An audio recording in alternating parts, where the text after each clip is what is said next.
hair looked much better in the mirror. Everybody do their hair now. I think we're actually live already. Okay, it looks like you're live.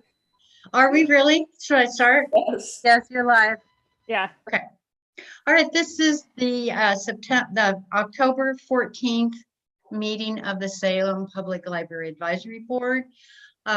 It's somewhat of a continuation of the September meeting that did not happen because of technical difficulties. So the meeting is called to order. The next business is the approval of minutes, and these would be the approval of the minutes from the August 12th meeting. I did have one mistake to correct on the part that listed the bridge plan. It said that the bridge plan was approved by the Library Advisory Board. It actually never was. So that should be taken out. Other than that, are there any additions or corrections to the minutes? I don't see anything. I think it says November 14th is today's meeting agenda instead of October 14th. Oh, it does. You're right. So we need to change that on the agenda. Thank you. Was that Jeff? Yes, it was. Thanks for catching that, Jeff. So I need a motion to approve the minutes. I move we approve the minutes With the corrections. with the corrections. And is there a second? I second it. All right, thanks, Catherine. Second it. All in favor say aye. Aye. Aye. Aye. Should we raise our hand? No, we can't see everybody. Any opposed? Oh, Jeff has a nice little like thumbs up. That's cool. So the minutes are approved. Was there, Marissa, was there any, or Sarah, was there any public comment that was sent by email? Clarissa, did you receive anything? There was no public comment. Okay, so we're done with public comment. So now what I'd like to do without objection is go ahead and do the Teen Advisory Board report. And then I'd like to move up the foundation report so that Kate doesn't have to listen to all of our business. And she can go and have a wonderful evening. So next up, it looks like we have Mihir. Oh, I know Mihir. Whoa. Okay, go take it away, Mihir. Can I say something? So Mihir and I were at a TED Talk. Can I say this, Mihir? Yeah, go ahead. We were at a TED Talk together, and on one of the breaks, they had this thing where what you were supposed to do was find somebody in the room and stare at that person for, was it 10 minutes? I believe so. Oh, wow. Yeah.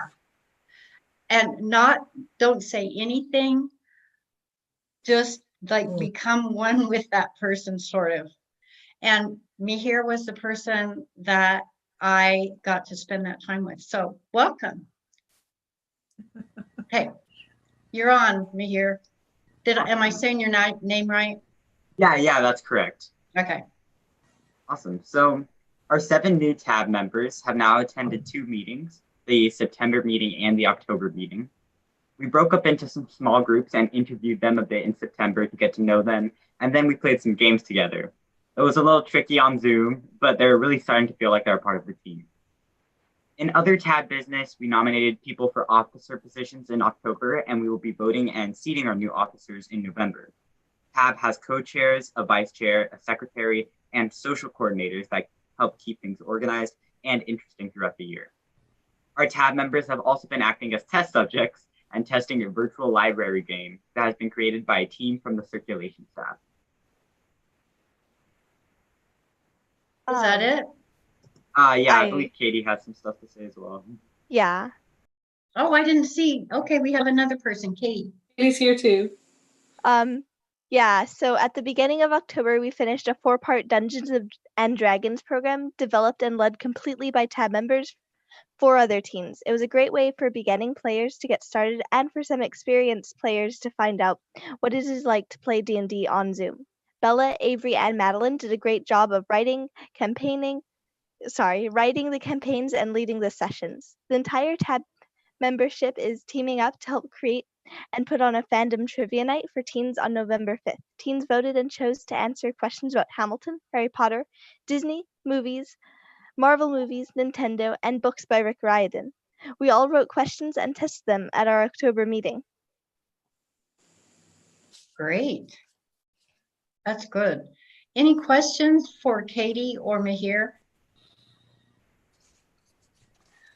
Well, it looks like the teens are going forward despite COVID and all of that. So that's really wonderful. I can't even imagine Dungeons and Dragons on Zoom, but why not?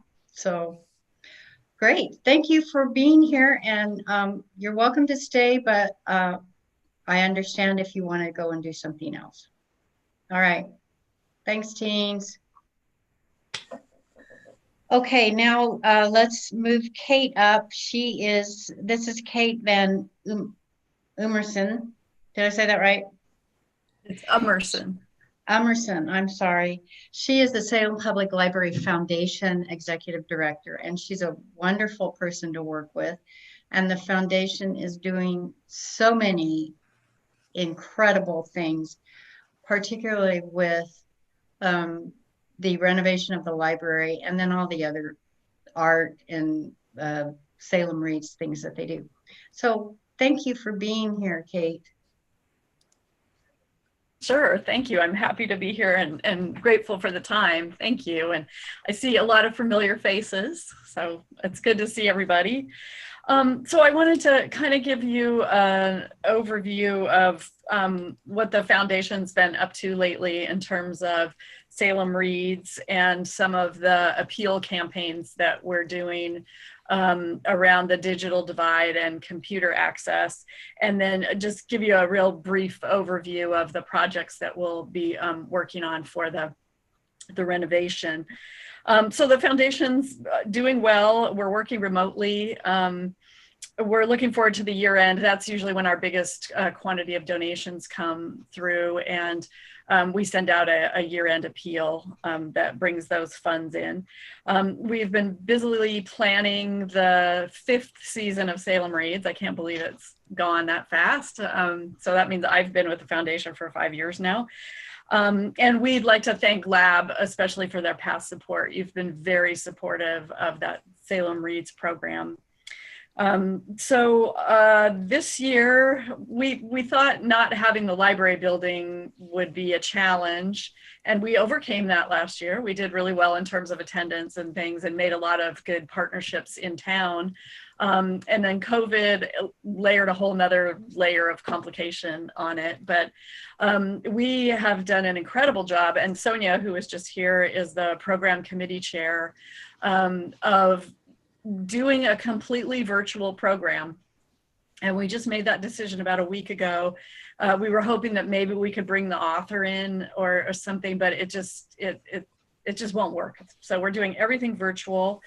And we have a really strong set of programs in spite of not being able to gather. And we'll have an author event like we usually do.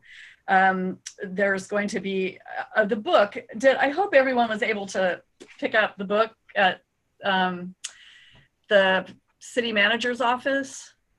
And maybe it looks like maybe people weren't able to get it.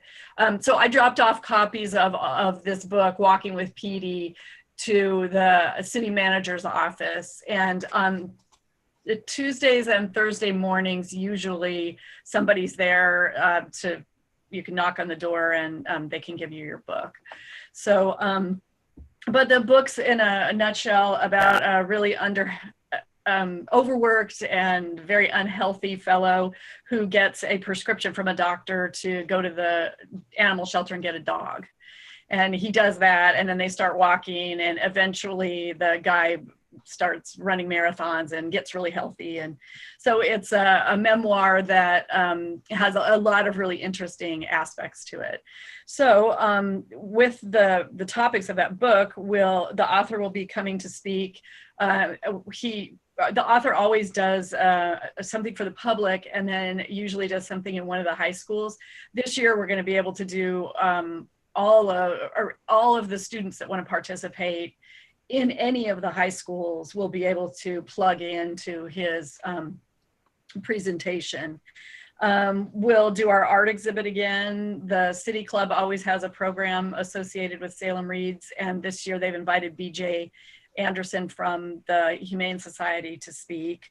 We'll have an art exhibit at the Elsinore. There's a walk plan that is a walk that people can do anytime that's been sponsored by Willamette Wanderers. We'll have a bike ride that Hub Bike Shop is going to help us with. A pet photo contest, a dog trivia night, a writing workshop, and a lot of other things that can be done via Zoom or that people can do on their own. So we're doing our usual thing of giving 500 copies of the books to the local schools. And that's a book classroom kit of 45 books to each of the 7 high schools, and then there's 3 alternative schools. This book is in Spanish, so we were also able to give a Spanish book kit that can travel in between the schools. And we're doing the book giveaway, which is December 8th. So we have to be creative with that also this year, and that's going to be a drive-by sort of thing. We'll have it at Broadway, and people will be able to come by, and we'll do some kind of contactless pass off of the book. It'll be in a little bag, and it'll have dog cookies and people treats in it. So that's kind of in lieu of our reception that we usually have. So the Salem Reads project costs about $39,000 a year. This year we've received $14,000 in sponsorships. And we also applied for and received a transient occupancy tax grant, which is through the city of Salem. And that is money from motel room and hotel room taxes that pays for events and in promoting tourism in Salem. So that was a grant that we've received. So the foundation will be funding up to $15,000 of the remaining amount of that budget. And Lab has helped us in the past, and we're hoping that you might be able to help us with a $5,000 donation for Salem Reads. And I'll leave you to talk about that after the meeting. Another thing that the foundation has committed to this year is we put in our budget $10,000 for computers for the patrons to use. The computers that are being used now some of them are left from computers that were purchased by the Bill and Melinda Gates Foundation back in 2009. And David, our IT guy, who is helping Clarissa this afternoon, has been cobbling those old computers together for the patrons to use. And what we thought would be a good idea is to replace some of those computers and hopefully make that on a cycle every year to replace them. So a system costs about $1,000. So that's a monitor, a keyboard, and a computer. And the idea is that the foundation would purchase 10 of those sets this year. That was all pre-COVID also. So there are, now that the library's closed, it's increasingly clear that the digital divide is really affecting a lot of our patrons. And so the foundation will be discussing at our next board meeting, which is next week, if maybe we want to shift or add additional funds to doing digital divide work. And so there is a committee at the library of staff members that are working on things like loaning devices, which could include laptops and hotspots, to increase Wi-Fi access and also to help people in town understand where Wi-Fi may be available beyond the library. Printing services, you know, a lot of people don't have printers. If they just have a phone, they don't have a way to print anything. And then digital literacy and some other non-digital outreach things are things that committee is considering. So the foundation has committed $10,000 to that project, and if that sounds like something of interest to the lab board members, we would welcome additional funds, you know, to the $10,000 that we've already committed. We'll also be asking our donors to pitch in on that project, but anything that goes over the $10,000 kind of goal that we've set for fundraising from individuals will, you know, there's more than enough need there. $10,000 isn't going to bridge the gap. So we would welcome any help that you would want to offer on that. And then just kind of in brief, some of the things that the foundation has committed to for the retrofit are, I'm not sure how many of the plans you've seen, but some of these projects you can see from the outside, such as the concrete blocks that were along Commercial Street. Those have been removed and they will become windows. So it'll let a lot more natural light into the building, and it'll also allow people on that busy street to look into the library and see that there's always something going on in there. There's a couple of stair removals and then a stair replacement that the foundation has funded. That project makes the sight lines in the building far more pleasing, and it also allows an expansion of the teen scene, which will be upstairs where the administration offices were. And so that entire big cement staircase has been removed, and it will allow almost a doubling of the floor space up there in the teen area. And then we're also helping to fund moving the discovery room, which was in a kind of a mezzanine over the main area of the library, over the circulation desk. That is going to be moved back into the children's area, which will be better for staff and allow them more flexibility. And it also opens up that main room. So those are things we've committed to. And also recently we had a meeting with Aaron from the city and Sarah about some improvements that might be able to be made to the entrance. And the foundation members had brought a package of potential options, and that was about in the $1 million range, and we didn't have those kind of resources, but we chose to help with the things that would make the interior of the building very pleasing. But the foundation board members were kind of disappointed that we couldn't help improve the exterior. So Aaron and Sarah brought back the project, the exterior project that had been worked on more by the architects. And we were able to commit $125,000 to what, I don't know that the exact price tag has been set, but it's about a $500,000 renovation of the entrance area. And so we're hoping that with various other city cooperation that are kind of seeding the beginning of that project will help us to collaboratively fund it ultimately. And so they're working on figuring out all the details with that. The architect is working on more explicit designs, and that'll be something that we'll find out more about. Sarah, I don't know if you want to say anything more about that project.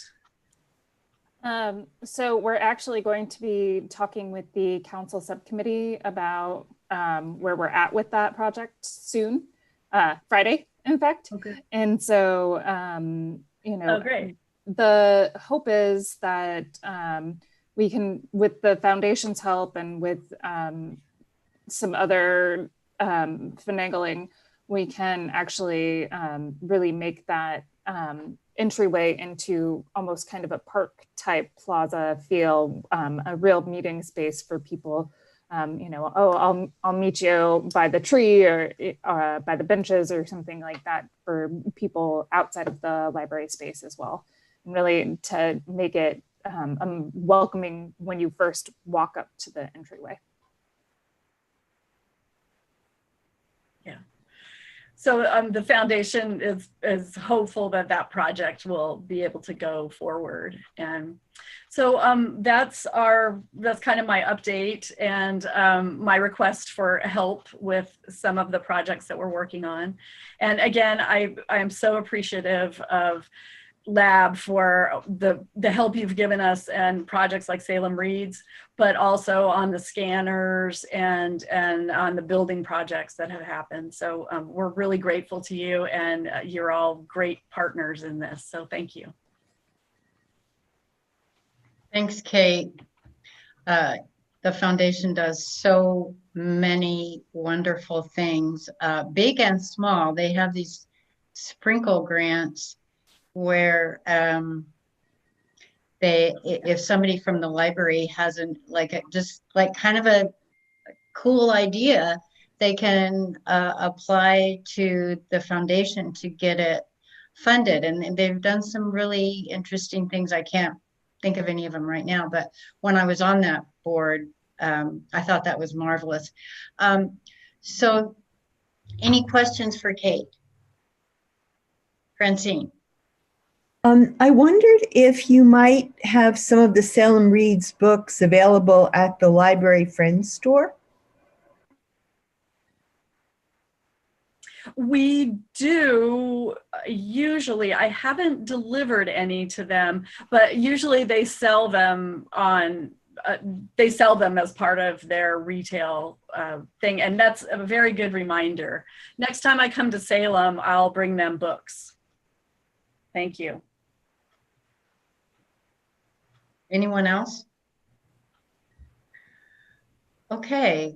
I know everyone's got tight budgets these days, but if you have some dollars you might want to contribute to the Library Foundation. I believe it's tax deductible, correct? And you will be doing the library a great service. 501. 501, yeah. Okay. All right. Thanks, Kate. We will move on. Good to see you. Thanks for coming. So Chair's report, I don't have a whole lot to say. I hope all of you read our recommendation to the subcommittee and the City Council. That will be coming up for a vote, and we will talk to community members about that. Sarah, did you have anything else you wanted to talk about besides your written report? So I did just want to actually say, and Mark can chime in here, that the report, it looks like will be going to council as an information report. So not an action item, but an information report. So that we're looking to do that probably the first council meeting of November. And it will include, it will be the staff. Your report or our report? It will be our report, but it will also include your report as an attachment. Our full report? Your full report as an attachment, yes. Not the little one paragraph thing. Okay. No, yeah, it will be an attachment to that report. Yep. The first Monday in November, is that what you said? The first meeting in November. That's the goal that we're aiming for taking it to council. Do you know what the date of that is? I don't off the top of my head. And what does it mean that it's an information report? So Mark and Dan Atchison did some research into the kind of question that we have here. And it will be starting at council as basically just an information item for them to review. So I don't know, Mark, are you there? Do you want to weigh in on why? So ultimately, it's Norman Wright's decision as to whether or not he's going to inform the council as to whether or not he wants this to be going as an action report informing the council of the issues that the city's looking at, the city's position, the lab's position, and then council can then, from that information, decide whether or not they want to give specific direction or present it to the council specifically for the council to make that decision. At this point, it's looking like either way, the idea is to inform the council of the issue, the various views on it, and give them the opportunity to decide whether or not they want to take action on it. Ultimately, the decisions that are here are decisions that are traditionally handled at a staff level from the city manager, and not something that specifically the council takes action on and sets direction on. So I think Norm Miller, I'm sorry, getting it, Mr. Wright is saying that he's going to take the approach of presenting this to council so that council is aware of the issues and they can decide whether or not they want to pull the report and give some direction to the city on it. Is that any different than how they do, how they usually do things? Well, It's another step, I would say. Go ahead, Mark, sorry. so give me just 1 second. So historically, parking regulations and fees are within the purview of the city manager to make those determinations. So it is not normal that that goes to city council for input. So in this matter, Mr. Wright is looking at taking this to the council so that they are aware of the divergence of opinion between what the staff is looking at as a direction for this versus what the lab wants to be seen done, so that if the city council wishes to give direction, they can choose to do so. So, Chair Stark, to answer your question directly, is it different than what would normally happen regarding parking regulation? Yes, because that isn't an issue that's normally taken to the council. But I think in this case, based on the history of this issue, Community Development Director Norman Wright is going to present the council with an informational report explaining what staff's position regarding this issue, as well as lab's position regarding this, so that the council's aware of it. And if the council wishes to take action on it, they can. If they choose not to, they can choose not to as well. Does that answer your question? Somewhat. I just wanted to remind everyone that in our bylaws under Article 6, Powers and Duties, Section 1A, one of our powers and duties is recommending to Salem City Councilors rules and policies for the governance of the library. That's what we're doing. And again, it's my understanding that For our bylaws. My understanding that the lab's recommendation to the city council regarding what the lab believes the policy should be regarding the park parking regulations for the Library of Parkade is being given over to the council, and it's going to become in the form of an informational report regarding what the lab's recommendations are. Right, so we will give information to the city council about our recommendation. That's what we're doing. Yes. And that's what we will do with city council members. Thank you. Anything else? I did just want to add that I looked online and it looks like there is a meeting on, the first meeting looks to be 11/9, if I'm reading this correctly. There's a lot of to be determined on the website, but that is what I'm seeing as the first meeting in November. Is that a Monday?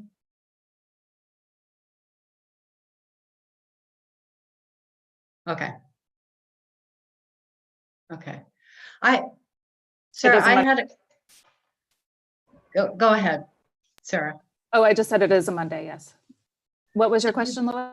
Did you have more about your report? Because I had a question about your report. I don't have anything. I was ready and willing to entertain questions. As you always are, you're so good about that. Are we looking to recruit somebody to take over Danny's spot?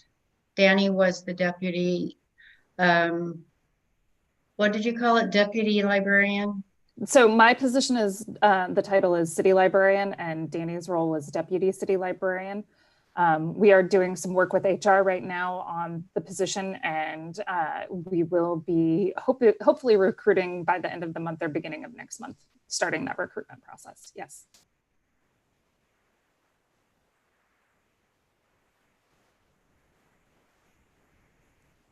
Were there other questions? Are you going to give a report, or is it just the written report? Just the written report. Okay, I do have some questions. Sure.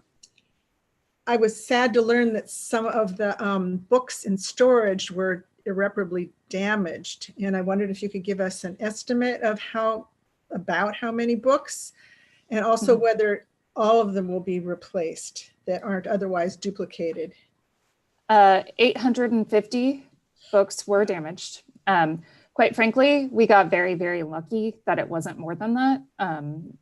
The fact that Howard S. Wright actually, they had not had anybody on site because of the air quality issues from the wildfires the 2 weeks prior.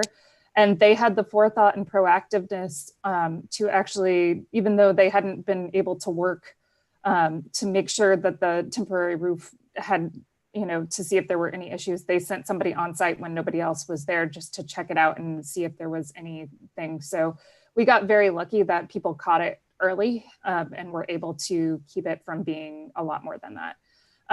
So a lot of kudos to Corey and Eric and the folks at Howard S. Wright, the general contractor for the project, who actually were very proactive in that.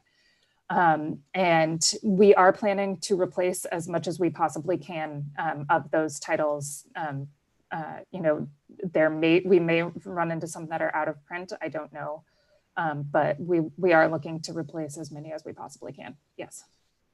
Okay, thanks. I've got a couple of other questions about the collection expansion project. So I appreciate the detail that you've provided, but I'm not familiar with Collection HQ, which you say is used by the library to help determine which books to add to the collection. And I wondered if you could tell us all a little bit more about it.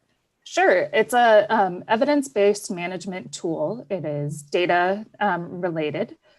So basically it takes all of that circulation data that it's generated by our catalog and by checkouts and usage of the collections, and can help us determine what it does. A lot of different things, but it can help us determine areas that we need to purchase more in, which is what we're using it in this particular case for, where we have less stock of items than we have interest in those items.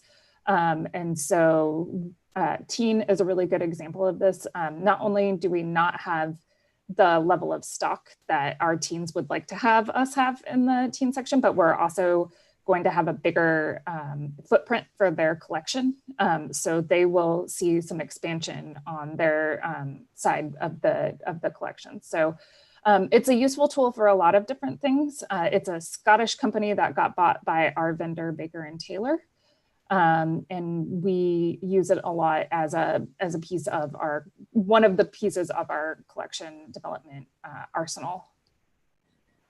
So the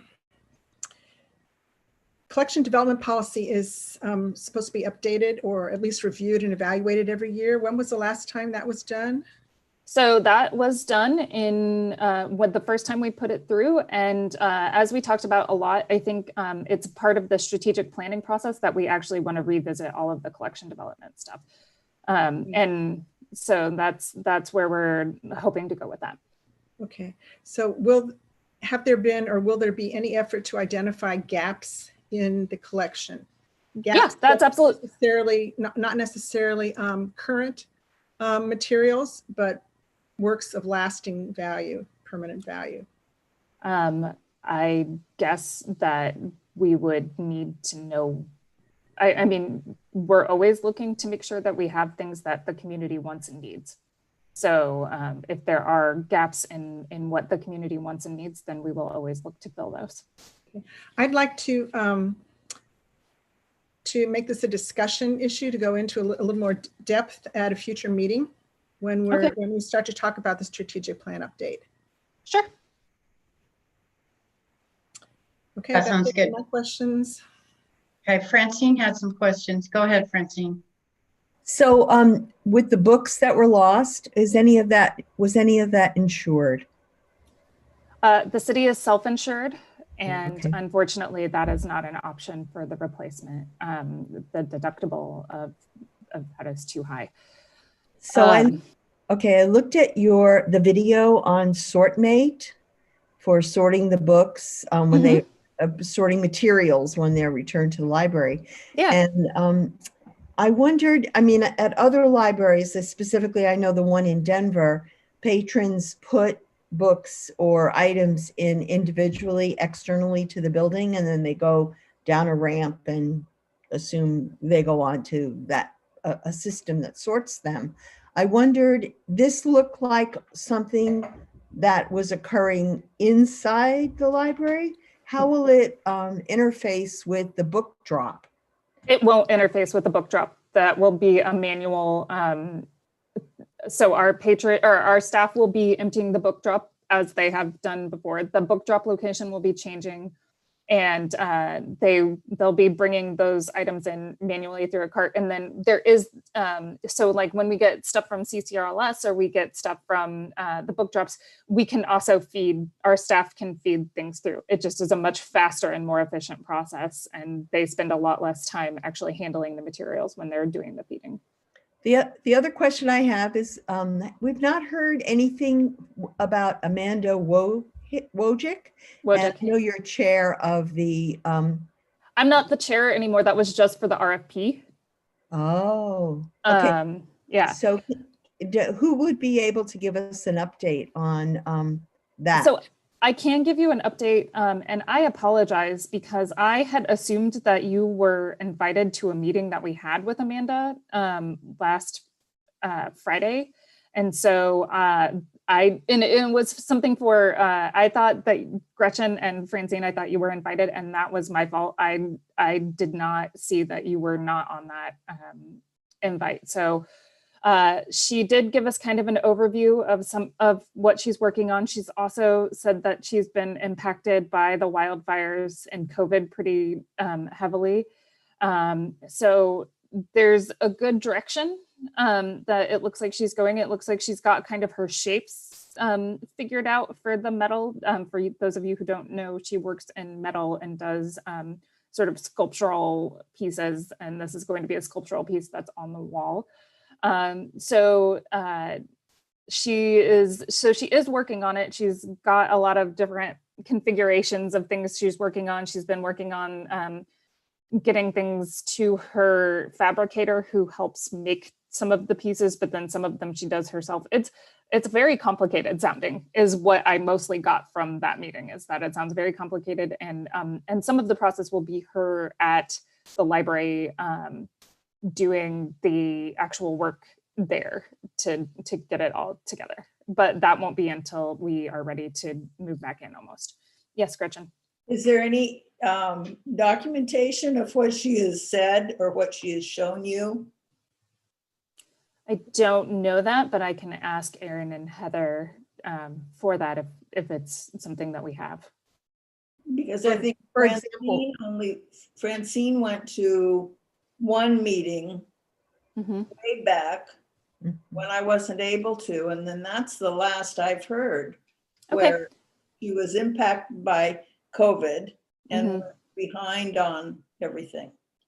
And yeah, she kind of gave us just like a tour of her workspace and showed us, and she has 3 different workspaces, so it wasn't everything. And I don't believe that was recorded, but I will see what I can get if we have anything from Heather or Erin to get to you guys. Yeah. Yeah, and I have attended every one of the meetings from the beginning of the art selection, and I really hope that whoever designs the list for the next meeting, that Gretchen and I are not omitted from it. Right, and I apologize. I should have double checked that and made sure that you were invited, and that was my failing to make sure that you were there. So I apologize for that. Catherine. Go ahead, Francine.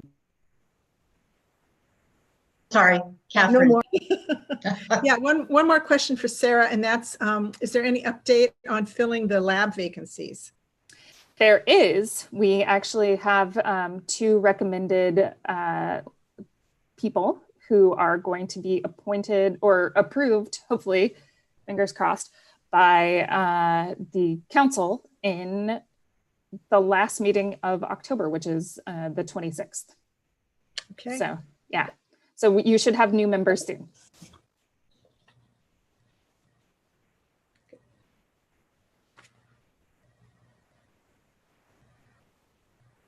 Lois, you're muted.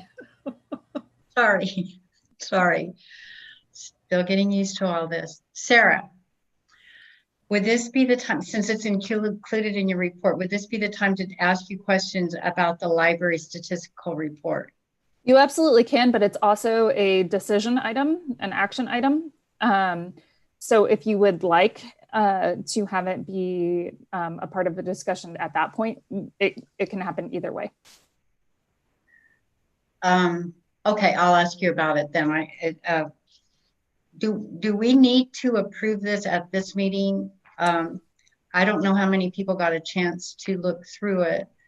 And unfortunately, we need to have it approved by the end of this month. It has to be turned in to this to the state by the end of this month. Okay. Well, let's move on. I have 4 questions about that. Do we have somebody from the Friends here? I don't think so. I don't see anybody. And we did the foundation report. So now we're to discussion items. We passed out, or we included in the agenda, the lab recommendation that was written by a couple of lab members, and I hope everyone got a chance to read it. It outlined some of the reasons why our group recommended 3 hours of free parking in the renovated parkade. So assuming that people got a chance to read it, I'm going to open it up for discussion, for questions, for me or anybody else on the committee, or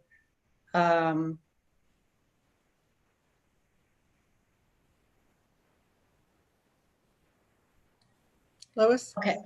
I just got something on screen that said I'd signed out, but apparently I didn't.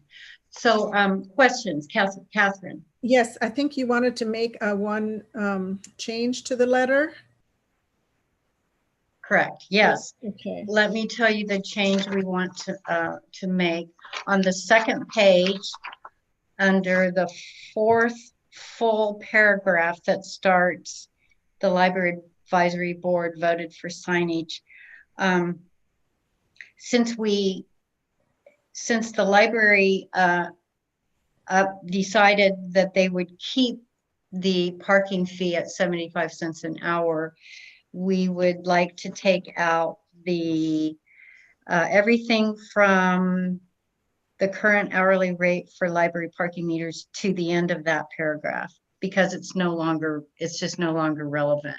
We had thought the rate was going to go up to $1.50, which was the information we were given, but now it will remain at 75 cents per hour. So we will just delete that from the recommendation unless there is an objection. Okay, any other discussion or questions?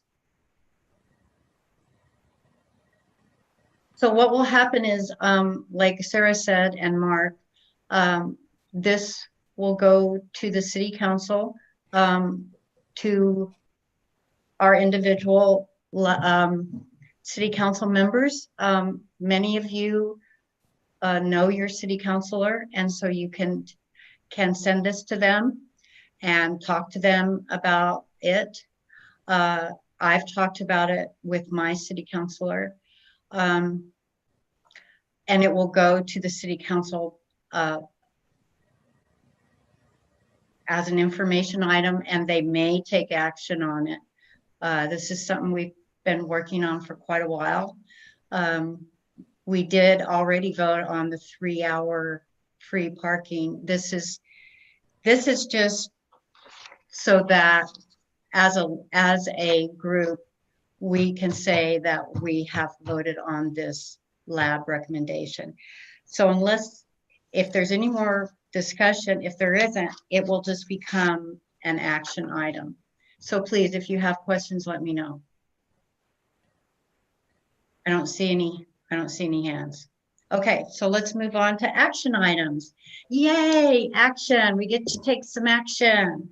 We aren't just a do nothing board.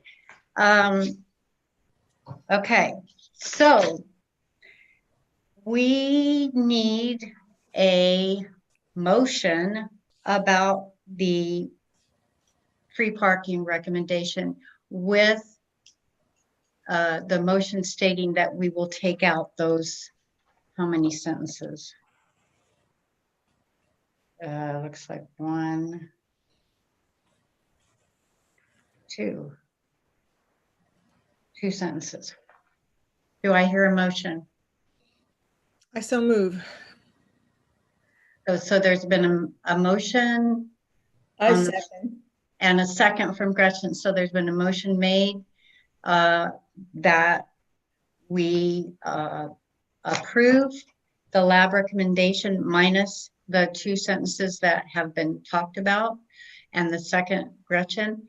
All in favor, say aye. Aye. Aye. Aye. All opposed, say nay. Okay. So we have passed that. You are free to talk to your counselors about this. If you want to set up a meeting with your city councilor, I'd be happy to facilitate that. I would be willing to be in a Zoom meeting with you, but we can't have more than 3 lab members at a time at a meeting. Thank you, Mark. We have had that drilled into our skull for years. So if I may, Chair Stark, just address that a little further. could you speak up a little bit? I'm sorry, can you hear me? Well, I'm getting closer to my screen. Are you able to hear me? Yes. it's a little bit more nuanced than just there can't be more than 3 people there at a time. You can't, in that meeting, be conveying information received by other members of the board as well. So it's one thing if you want to have an individual meeting with the counselors, or but you can't be conveying to the counselors what the position of the other members of the board is as well. Otherwise, in essence, you are bringing to the, you're having a meeting of quorum, even though it's not just based on the number of people that are there. It's the number, it's in that sense of looking at it, it's hard to describe. It's also the information conveyed, the number of people that the information is representing. Yeah, So, we know that. We know okay. all that. Okay, just want to make sure. Thank you. Yeah, I mean, that's what a board, represent ourselves. that's what a board does, is they take information and they talk to their counselors. Francine, whoops. But I want to have Mark clarify that whether it's appropriate for us to bring the letter that we've all approved as part of an individual discussion with a counselor, either one from our own ward or one who we choose to meet with.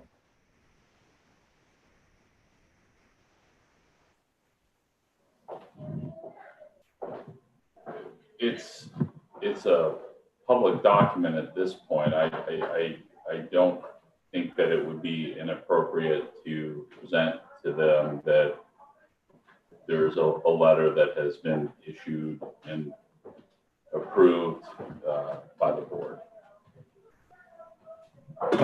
Great, thank you. So members, just let me know if you want to set up something and I will help or facilitate, stand on my head, do whatever I have to do, cartwheels, to get, I can do a cartwheel to get this going. So let's move to elections. So my thought here is that we will have nominations. We have three positions that we vote on. The liaison to the Salem Public Library Foundation. That person serves as a liaison to both boards and is actually a member of the board of the foundation, which is kind of a cool idea. So there's that, and then we will elect a vice chair, and then we will elect a chair. So what I'm thinking is we will take the nominations first, and then we will go to the voting. Does anybody object to that or have another idea? Francine. So I reviewed our notes from September of 2019 to see how we handled it then, and to make things go more seamlessly, I guess, would be that I would ask that we simply do the voting as a simple yes/no vote, rather than balloting in different ways. So that worked real well last year. Do you mean voting all positions in one vote? I think that would work very well if there's not more than one candidate per position. Right. Yes, that is what we did last time. So, well, let's see what the nominations are looking like. Is that okay, Francine? All right, so nominations are open for the liaison with the Salem Library Foundation. I would like to nominate Gretchen Coopage. Is that right? Coppage? Coppage for the to be the liaison. Are there any other nominations? And do you accept that, Gretchen? Yes, I would accept the nomination. Okay, okay. Any other nominations? I would like to nominate Catherine for the position of vice chair. Catherine, do you accept that nomination? Yes, I will. Okay, great. I to make, I would like to nominate Lois as our chair. Do you accept that? Yeah, I do accept. I do accept that. Okay. Were there any other nominations for anything? Catherine beat me to it. Oh. All right. So since we only have one person for each position, I think we could say like a thumbs up, or well, some people don't have their screens on, but let's just say yes or no. So all in favor of the people that have been nominated for the 3 positions, say yes. Yes. Okay, I got some thumbs up too. I have a question. How do you make a thumbs up? Yeah. On the bottom, there's a button that says reactions. And if you click on that, I only have 2. I have clapping hands and thumbs up. I see. Okay. Yeah. Thank you, Helen. No problem. Oh, I see it. That's cool. Yeah. Okay. Okay. All right. So anybody oppose the 3 nominations? Just say no. Okay. Yay, we have our elections. Congratulations to everyone. So now we have the State Library Annual Statistical Report. I did have a couple questions. Sarah, oh, there you are. You changed on my screen.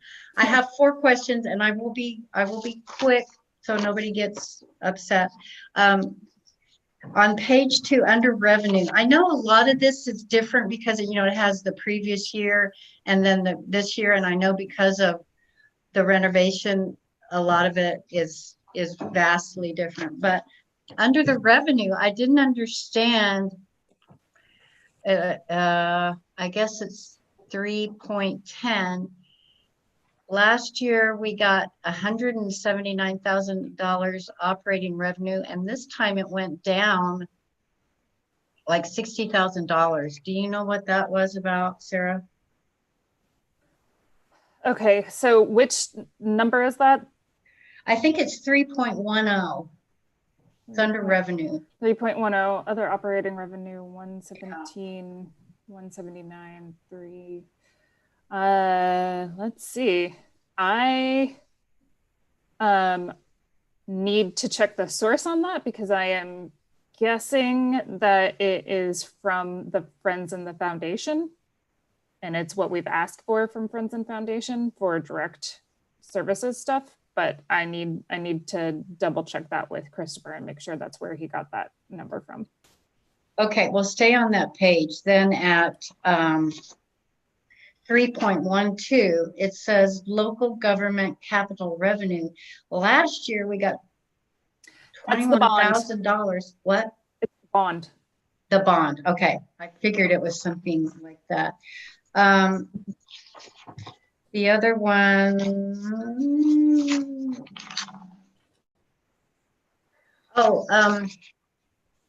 on page 4, total physical units. I think it means this is materials. Yes. So we went down like 6,000 units? Does that mean 6,000 books? Does that mean 6,000 It would be any materials. any materials? So between last year and this year, okay, 6,000. But that doesn't include what we've added. Okay. We've added a lot of digital stuff. Right. I had And we one haven't other- been able to order as much as we normally would. There were about 3 months where we weren't able to order as much. Yeah. Can I interject a question that's right along those same lines? I'm looking at Okay. Section A, physical collection, print items and print items added. Is the 18th, that is the print items added part of the total print items? So the print items added were 18,863 and the total print items is 269,238. So Yes, I believe so. Yeah, Assuming one's a subset of the other. I believe so, yes. Yeah, okay. The other thing I wanted to ask, and it seemed like maybe it was just a misprint on page 8. It says that we charge 25 cents for fines on children's materials, but only 15 cents on other materials. What does that mean? Are we still charging fines? Yes, that is a part of our strategic planning process as well. Or the hope is, at least. So that's a really good question. I'm not sure what the other materials means there, because there's the overdue daily fine for adult materials, overdue daily fine for children's materials, and overdue daily fine for other materials. I'm not sure what we're charging that 15 cents on. So could we go ahead and approve this, but would you get back to us about the things what we've asked about, like that capsule revenue or whatever it was, and the fines, and then Catherine, did you get your answer? Well, I just wondered whether there were any particular trends you see, Sarah. I mean, aside from the fact that we're undergoing renovations and COVID is happening, and there's obviously a lot of changes there. That makes it really hard to talk about trends right now. Yeah, maybe that's a totally irrelevant question. Yeah. Do you provide any little summary or anything like that for the council when you give it to them, or do you just give them this report? We will just give them this report. Okay. Yeah. They don't ask for a summary or anything like that. Well, I hope they look at it. Yeah. So I don't have any other questions. Okay. And kind of along on statistics, it seems like at one point we got like kind of this really cool dashboard kind of thing of, I think it was last month, of items checked out, reference. It'd be nice to get that like monthly. Do you want it monthly? When we talked about it last, we talked about getting it quarterly, but if you'd like it monthly, then I'd be happy to give it to you monthly. That's fine. I think monthly is nice because we meet monthly, except for the months we don't. Yeah, that's fine. I'm happy to. Okay, so we need a motion about accepting or approving the statistical report, assuming we will get answers to the question. Yes. And Clarissa is taking special note of what the questions were so that Christopher and I can work on getting you those answers. What, just as a matter of question, what would happen if we didn't approve it? We would still have to submit something, or we potentially lose funding from the state. So I don't think we want to go down that path. No, yeah. I just wondered, I mean, it doesn't sound like if we didn't approve it, I mean, you would just submit it anyway. We would basically have to just submit it. I'm guessing that this SRC was based in a time when it was a like hand-delivered letter to the state library and had to go through those processes, and not a form that you click submit on in the web. So I see this as just an opportunity for the lab to have a bird's eye view of what's going on with the library, and to ask questions and clarification, and our so-called approval is just an acknowledgement that we had an opportunity to do that. And I'm absolutely happy to have that be the case and facilitate it. I think it's just that the reality is that we want to make sure that we're getting the state library what the state library is asking us for when they ask for it. Yeah, I thought it was somewhat interesting. I love that you have the last year and then the previous year and then this year, because then you can kind of see what's happening. Well, in typical years, it helps us too to, you know, if there's anything anomalous, you know, so we can track that down before we're submitting it and things like that. But this year is just one big giant anomaly. So we're a little, you know, out of range on a lot of things, just based on the fact that it's been a very, and obviously this runs through July, so it's not as big of an anomaly as probably next year's will end up being. But yeah. Yeah. So I need a motion or not. Okay, no motion. So we will not vote on this. All right. Is there anything else that anyone wants to bring up at this point? I did want to acknowledge that there was a letter to the Statesman Journal about our wonderful library and all the things that were being done, and I watch what's happening at the library on Facebook, and I'm always amazed at all these things that they do, particularly with teens. I mean, not just with teens, but it's really a nice, well-rounded events that are happening. No, anything else? Going once? Hey, Lois, yes. Mark is concerned that you guys need to vote on it, on the data point, or on the statistics report. Well, how can we if nobody's made a motion?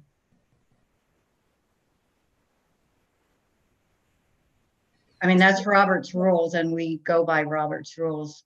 Yeah. So I move that we get the report. What was it, monthly? Oh, no, this is about the state report, Gretchen. We need a motion to approve it, to send it to the state library. Oh, okay. I thought that was a done deal. No, that's why it's an action item this time, because that seems to be the SRC, although I'm not sure. That was what we had determined before, was that this needed to come to you as an action item because of the Salem revised code about it. How will we know, if we make this motion, how will we know what the answers to the questions are when we're basically accepting something that we don't have all the information about? There be a, you know, the questions be answered and then us have an additional Zoom meeting before the end of the month to review it? I guess my question then for you guys would be, are you willing to accept this information, whether or not this information being sent to the state library with or without the answers? Because I don't know that we can, I mean, we could have a Zoom meeting if you determine that we have to, but is that something you want to do? Do we have to specifically approve it, or can we just make a motion that we've reviewed it, we had an opportunity to look at it, and Commissioner, you can give me a moment for me to track down the SRC and review it again. I know I believe you have a few other items of business to look at. Let me look at that issue and give me just a moment on that, if that's okay. Okay. Okay. there is one other thing. We should, would anyone like to make a donation from Lab to the Salem Reads project? Now would be the time to do that. We heard what Kate said. I think in the past, we've given either $4,000 or $5,000. Do we want to do that this year?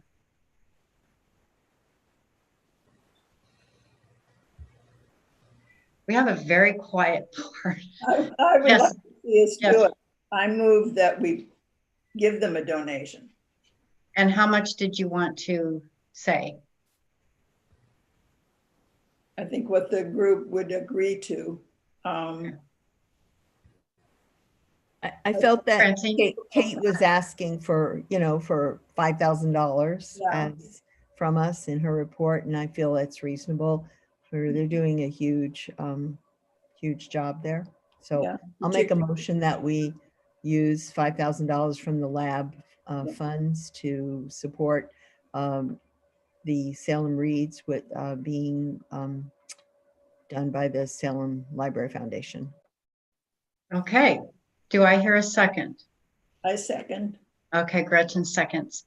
All right, so the motion is that we will give $5,000 to Salem Library Foundation for the Salem Reads program. All in favor say aye. Aye. Aye. Any opposed? Say no. Okay. That's done. Mark, have you found anything?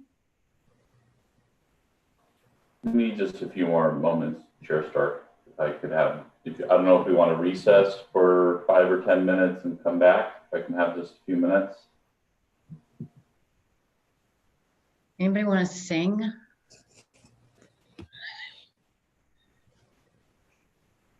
I can dance. I don't think you want me to sing, Louis.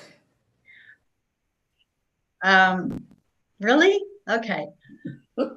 So Chair Stark, I'm looking at SRC 18.040, which reads, the library board shall make an annual report to the state library and to the council on the form supplied by the state library. And I believe this is the statistical report that is provided to them on an annual basis.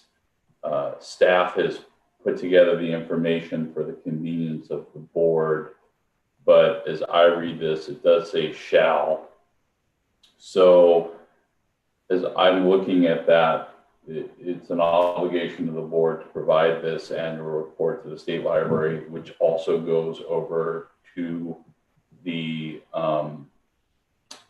city council. It would be my recommendation that the library board, the lab needs to issue some type of a statistical report to the state library. So I do believe that either the report that's been presented by staff for ratification by the lab as it is, take action on that, or give staff direction on what the library advisory board wants to do in order to meet this reporting obligation.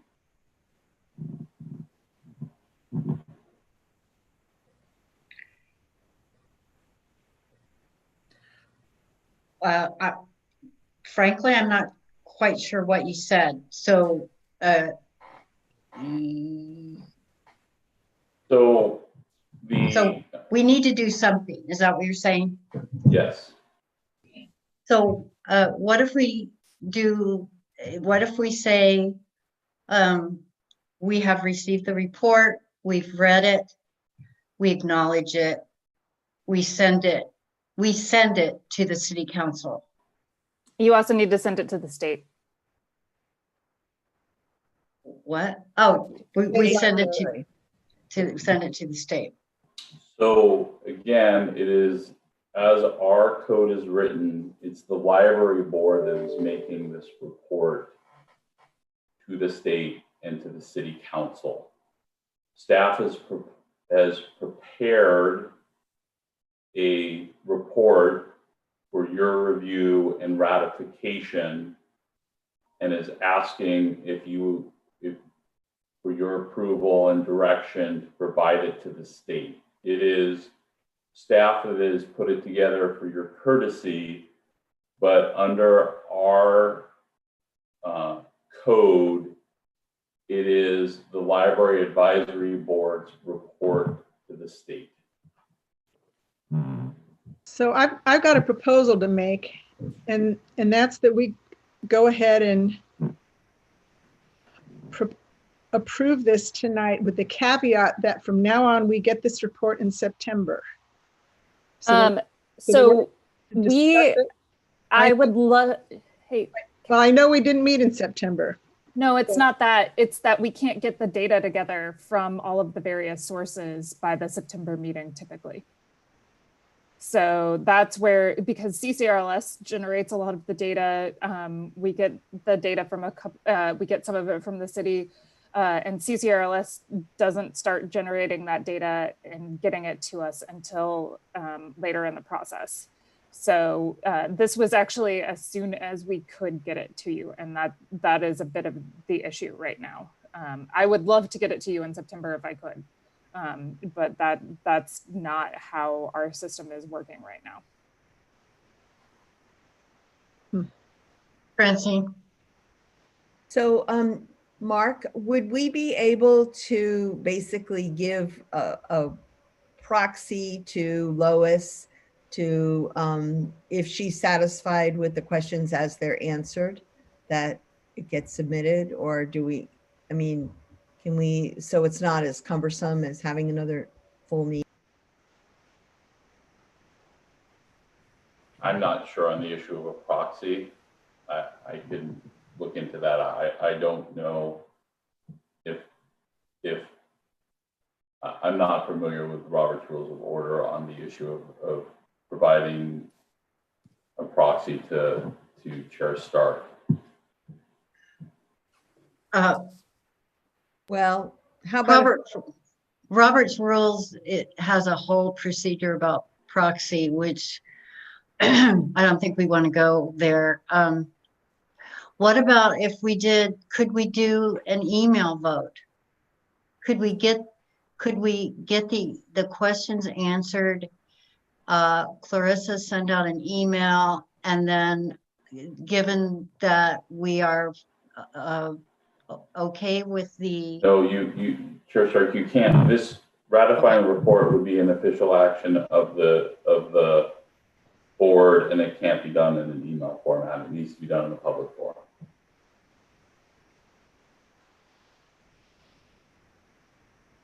I think we should simplify it and just say that we approve it, and we graciously would like to have our questions answered, but I make a motion that we send the report as presented to us to the state library by the day that it's due. I second it. Okay. All in favor say aye. Aye. Aye. All right. Okay. It almost seems to me like this again is sort of an outdated procedure, because we don't actually do the report.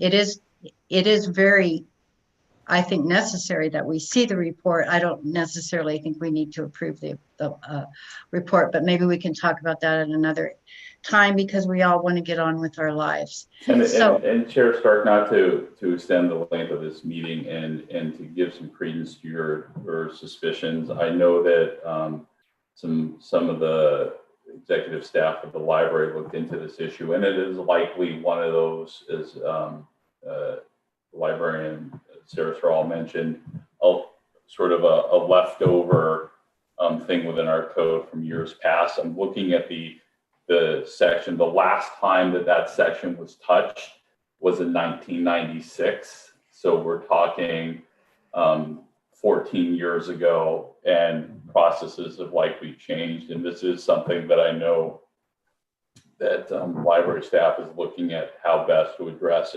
if tweaks to our Mark, code. that's 24 years ago. 24 years ago. So it is something we probably need to look into. Yeah. Okay. All right. There is a subcommittee, library subcommittee renovation meeting on Friday. I will be sending out information about how you can attend that meeting if you would like, or you can send in testimony or just your thoughts about the parking issue. I guess I will have to send that through Clarissa to jump through all the hoops. But I'm on that committee, so it'd be nice to get some support.